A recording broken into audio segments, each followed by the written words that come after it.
Dzień dobry, assalamu alaikum, ciao, konnichiwa, bonjour, hola, good morning, good morning, good morning. This is Ken at 10. Today, mortgage holders face massive increases in payments. What does it mean overall for the market? And a council catches you through Big Brother. Stand by.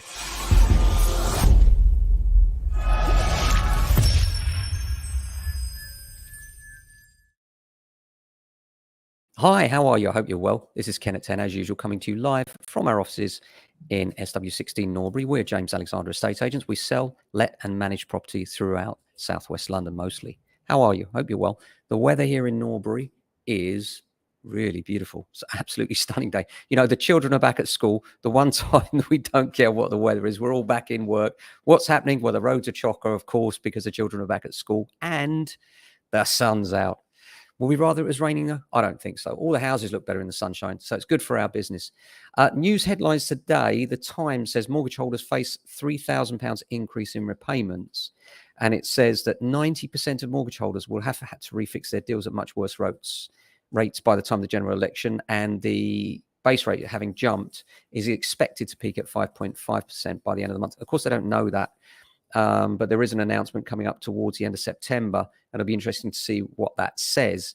But the really good news is that the stress tests that were put in place back in 2009 after the 7-9 financial crash, the 07-9 financial crash, were so that they were stress tested at much higher levels. So when you took out a mortgage, they would make sure that you could afford a mortgage at a much higher level.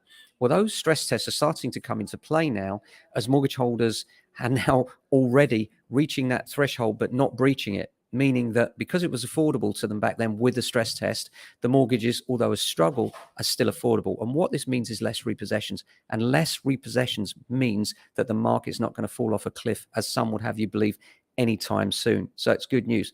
Now, careful what you do with those planning things, because now councils are using Google Earth to see what you're doing in your back garden. Beware Big Brother. There's an article in the Mail and the Mirror. A council planning department has used satellite imagery to expose a homeowner's illegal decking extension. The homeowner claimed that the decking and extension had been there for longer than 4 years, making them exempt from Dorset Council. And planners' attempts to remove them. However, the planning department used Google Earth and Google Street View to prove that the additions were not present in the September 2020. The homeowner now faces having to demolish both. Can you imagine? All through Google Earth. So it just goes to show. Interesting one in France as well. The French government has increased property taxes for second homes in popular tourist areas. The tax hike, which is likely to go as high, which can go as high rather, as 60%, is part of Emmanuel Macron's efforts to address housing shortages. But that's a huge blow for Brits with second homes in and around places like Brittany, south of France and the like.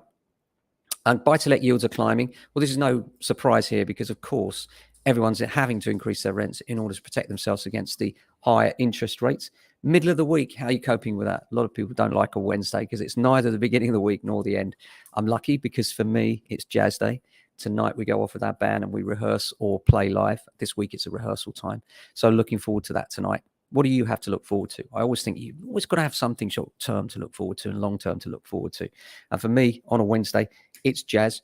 A good couple of valuations, interesting couple of valuations to go on today as well, which I'm looking forward to, and a takeover of a property from another agent. It is that time of year where we take up a lot of property that other agents have got on the market that they're struggling with and need advice on. So if you're in that position, you're with another agent, you're finding that either your property is not being managed properly or you're on the market for sale and you're finding that you're just not getting any action, then do give us a call. We're always happy to advise you honestly and let you know what the correct procedures are to make sure that you don't breach any rules in terms of your current sole agency contract with a current agent and any new agreement with us or indeed other agents.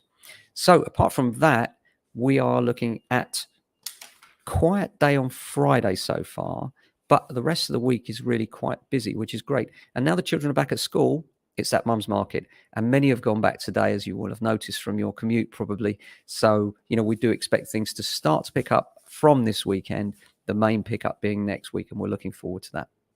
So look after yourselves. And if you can, your family and friends. We'll see you tomorrow, same time, same place. Till then, ciao.